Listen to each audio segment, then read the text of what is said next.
தீபக் தனக்கு சொந்தமாக ஒரு வில்லா இருக்கிறது என்று சொல்வதையும் ஷர்மிளா தீபக் விளையாட்டாக தான் சொல்கிறான் என்று பேசுவதையும் கேட்ட கார்த்திகா, சரி, உங்களோட இல்லாத வில்லாவுக்கு எங்களை கூட்டிட்டு போக முடியாதுன்னு தெரியும். ஆனா என்னோட வில்லாவை பார்க்க நீங்க வரலாம் இல்லையா? ஏன்னா என்னோட வில்லாவும் உன் ஹஸ்பண்ட் சொன்ன வில்லாவும் அரோரா வேலியில தானே இருக்கு என்று கேட்டாள். அதை கேட்டதும் ஷர்மிளாவுக்கு என்ன பதில் சொல்வது என்று தெரியாமல் அமைதியாக நின்றிருந்தாள். கார்த்திகாவின் முகம் கோபத்தில் சிவந்திருந்தது. அவர்களை இன்று அவமானப்படுத்தாமல் விடக்கூடாது என்பதில் உறுதியாக இருந்தாள். இன்னொரு புறம் காயத்ரி தேவி அவர்கள் பேசுவதை கேட்டு, ஆமா, கார்த்திகா சொல்ற மாதிரி அவங்களும் அந்த வில்லாவை வந்து பார்க்கட்டும். அப்ப தெரியும் பேச்சுல ஒரு வில்லாவை சொந்தமாக்கிக்கிறதுக்கும் நிஜத்துல ஒரு வில்லாவை சொந்தமா வச்சுக்கிறதுக்கும் இருக்கிற வித்தியாசம் என்று சொன்னார். அப்படின்னா எல்லாரும் கிளம்பலாம் என்று கார்த்திகா சத்தமாக சொன்னாள். அதை கேட்டு ஷர்மிளா ஏதோ சொல்ல வர அதற்குள் அவர்கள் எல்லோரும் அந்த இடத்தை விட்டு நகர்ந்தார்கள். இப்போது ஷர்மிளாவுக்கும் வேறு வழி இல்லை. அவர்கள் கார்த்திகாவின் வில்லாவுக்கு போக வேண்டிய கட்டாயம் ஏற்பட்டது.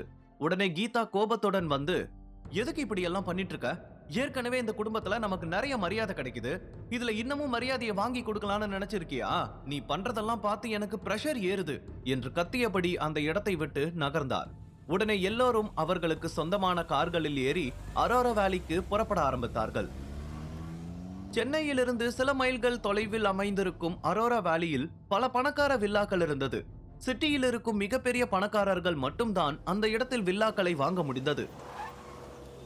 அந்த இடத்திற்கு சென்றதும் கார்த்திகா உட்பட எல்லாருமே ஆச்சரியத்துடன் அரோரா வேலியை பார்க்க ஆரம்பித்தார்கள். வெளிப்புற அமைப்பை அவ்வளவு பிரம்மாண்டமாகவும் அழகாகவும் இருந்தது.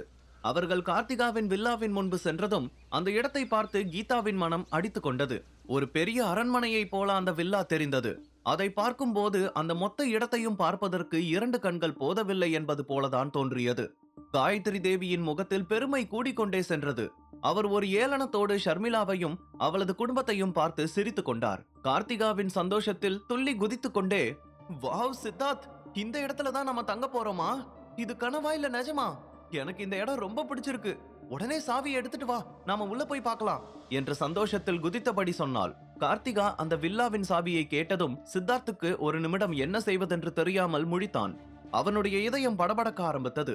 உடனே கார்த்திகா அவனை பார்த்து, என்ன சித்தார்த், என்னாச்சு? எல்லாரும் வில்லாவை பாக்குறதுக்காக வெயிட் பண்ணிட்டு இருக்காங்க, சாவியை எடு என்று சொன்னாள். சித்தார்த் டக்கன ஞாபகம் வந்ததை போல, பேபி, இப்பதான் எனக்கு ஞாபகம் வருது. இந்த வில்லாவோட கீ என்னோட அங்கிள் கிட்ட தான் இருக்கு. அவர் தான் இப்ப இந்த வில்லாவை பாத்துக்கிறாரு. எனக்கு சாவி இல்லன்றத பத்தி சுத்தமாவே ஞாபகம் வரல. இல்லனா ஆரம்பத்திலேயே உன்கிட்ட சொல்லியிருப்பேன் என்று சொன்னான். அதை கேட்டதும் கார்த்திகாவின் முகம் அப்படியே சுருங்கி போனது. அங்கிருந்த எல்லோருடைய பார்வையும் சித்தார்த் கார்த்திகாவின் மீது தான் இருந்தது. அப்போது காயத்ரி தேவி, பரவாயில்ல கார்த்திகா, எப்படி இருந்தாலும் நீ தானே இந்த வில்லாவுக்கு வரப்போற. இன்னைக்கு நாம வெளியே இருந்தே பாத்துக்கலாம். வெளியில இருக்கிற அழகே உள்ள எப்படி இருக்கும்னு காட்டுது என்று சொன்னார். உண்மையில் கார்த்திகாவால் அந்த அவமானத்தை தாங்க முடியவில்லை. எல்லோரையும் ஆர்வத்துடன் வரவழைத்து விட்டு ஏமாற்றியதை போல உணர்ந்தாள். அந்த நேரத்தில் எல்லோரும் அவளையே பார்த்து கொண்டிருந்ததால் அவர்களை திசை திருப்ப அவளுடைய பார்வை ஷர்மிளாவின் மீது விழுந்தது. ஆமாம் பாட்டி, நீங்க சொல்றது சரிதான். எப்படி இருந்தாலும் நாம இவ்வளவு தூரம் வந்துட்டதால ஷர்மிளாக்காக தீபக் வாங்கி இருக்கிற வில்லாவையும் ஒரு தடவை பார்த்துட்டு போயிடலாம்.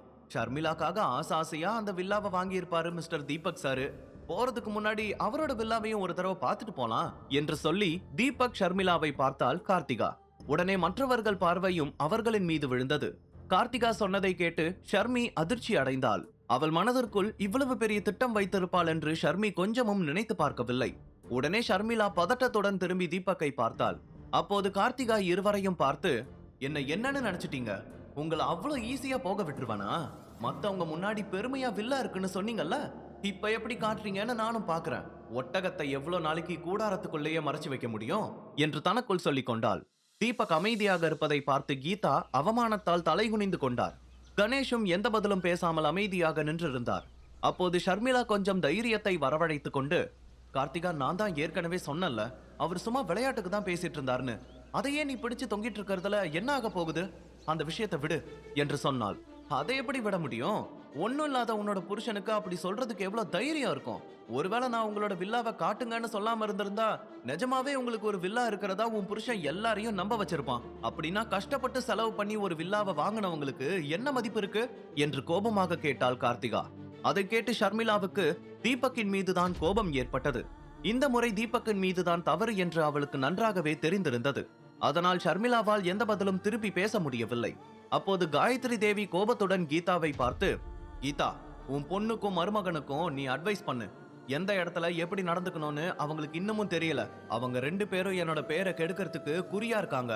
சிட்டில எங்க குடும்பத்துக்கு எவ்வளவு நல்ல பேர் இருக்குன்னு தெரியும்ல. அதையெல்லாம் கெடுக்கிறதுக்கு தான் நீ அவங்களை இங்க கூட்டிட்டு வந்தியா என்று கோபமாக கேட்டார்.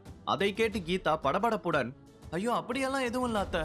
அவங்க 2 பேரும் ஏதோ விளையாட்டா அப்படி பேசிட்டாங்க என்று சொல்லி முடிப்பதற்கு முன்பே காயத்ரி கடுப்பாக, ஓ விளையாட்டுக்கு என்ன வேணாலும் பேசுவாங்களா என்று கேட்டார்.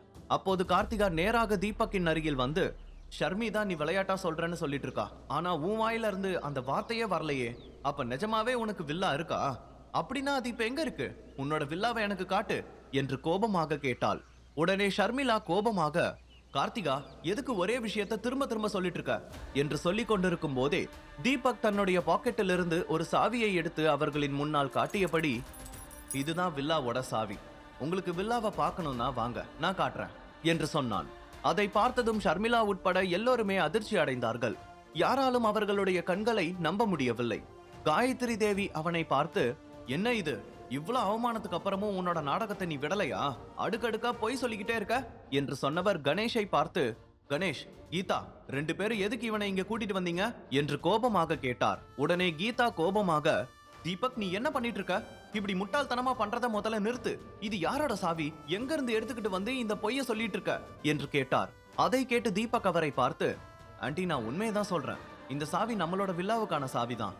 ஷர்மிளாவுக்காக தான் நான் அதை வாங்கிட்டேன் என்று சொன்னான். அவன் சொன்னதை கேட்டதும் எல்லோரும் ஒருவரை ஒருவர் பார்த்து கொண்டார்கள். ஷர்மிளா அவனிடம் ஏதோ சொல்ல வந்தாள்.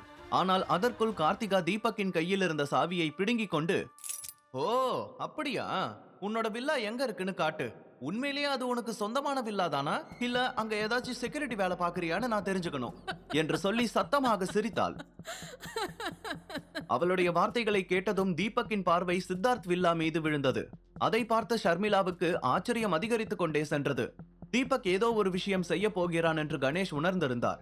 இந்த சில நாட்களாக தீபக்கின் நடவடிக்கைகளை பார்த்த கணேஷுக்கு அவன் மீது நம்பிக்கை இருந்தது. அப்போது கார்த்திகா ஏளனமாக அவனை பார்த்து சிரித்துக் கொண்டே, சொல்லு உன்னோட வில்லா எங்க இருக்கு என்று கேட்டாள். அப்போது நவீன் முன்னால் வந்து, கார்த்திகா எதுக்கு அவன் பேசுறதெல்லாம் கேட்டு டைம் வேஸ்ட் பண்ணிட்டு இருக்க? அவனுக்கு வேற வேலை இல்ல, என்ன வேணாலும் சொல்லிட்டு இருப்பான். ஆனா நமக்கு அப்படியா? அவனுக்குன்னு சொந்தமா ஒரு பாத்ரூம் கூட இருக்காது. நீ வா நம்ம போகலாம் என்று சொன்னான்.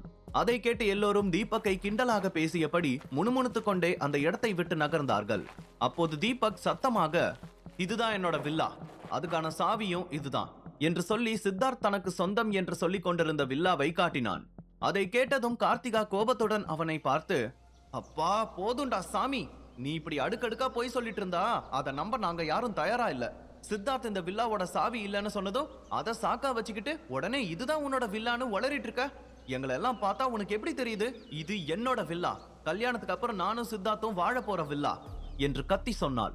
தீபக் மெல்லிய புன்னகையுடன், இல்ல இது ஷர்மிளாவோட வில்லா, அவளுக்காக நான் வாங்கின வில்லா, அதோட சாவி கூட உன் கையில தான் இருக்கு என்று சொல்லி கார்த்திகா அவனிடமிருந்து பிடுங்கி வைத்திருந்த சாவியை காட்டினான். அதை கேட்டதும் கார்த்திகா கோபத்துடன் திரும்பி சித்தார்த்தை பார்த்தாள். அவனால் எந்த பதிலும் சொல்ல முடியவில்லை. அமைதியாக நின்றிருந்தான். சித்தார்த்தின் அமைதியை பார்த்து கார்த்திகாவின் கண்களில் இன்னமும் கோபம் அதிகமானது. உடனே ஷர்மிளா தீபக்கை பார்த்து, தீபக் விளையாடினது போதும், முதல்ல நாம இங்கிருந்து போலாம் வா என்று சொல்லி அழைத்தாள். ஷர்மி நான் உண்மையதான் சொல்றேன், இது நம்மளோட வில்லா. இத்தனை பேர் முன்னாடி நான் எதுக்கு போய் சொல்லணும் என்று சொன்னான் தீபக். உன்னோட தைரியத்தை நான் பாராட்டுறேன். ஆனா பாக்கெட்ல ₹1 கூட இல்லாத நீதான் இந்த வில்லாவுக்கு ஓனர்னு சொல்லும் போது அதை நான் எப்படி கண்டுபிடிக்காம இருப்பேன்? இன்னைக்கு எல்லார் முன்னாடியும் உன்னை அவமானப்படுத்தி அடுத்த தடவை என் பேரை கேட்டாலே பயப்படுற அளவுக்கு பண்ணல. என்னோட பேரு கார்த்திகா கிடையாது என்று மனதிற்குள் சொல்லிக் கொண்டவள் உடனே அவனை பார்த்து, சரி இது உன்னோட வில்லா தானே, இதை ஓபன் பண்ணு, உள்ள என்ன இருக்குன்னு நான் பார்க்கணும். இந்த வில்லா உண்மையிலேயே உனக்கு சொந்தமா இருந்தா நான் அதே இடத்துல உன் காலில் விழுந்து மன்னிப்பு கேட்கிறேன். ஆனா நீ சொல்றது பொய்யா இருந்தா என்னோட காலில் நீ விழுந்து மன்னிப்பு கேட்கணும் என்று சொல்லி அவள் கையில் இருந்த சாவியை தீபக்கிடம் வீசி எறிந்தாள்.